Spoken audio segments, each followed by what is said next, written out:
Welcome to this lesson on the Windows Firewall.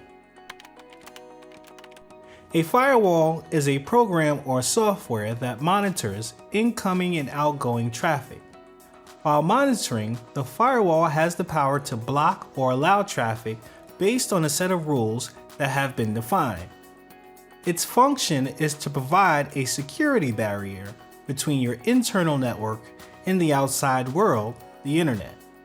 We can pull up the firewall by clicking the Start button or pressing the Windows key and S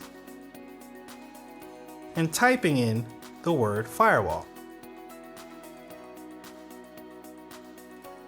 and clicking the icon that appears.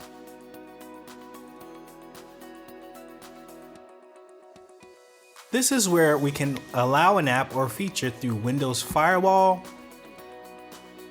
turn the firewall on or off, which unless you're using another provider's firewall, you would not want to do this, restore defaults or advanced settings.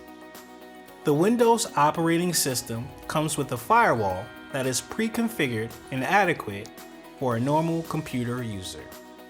And that ends our discussion for now.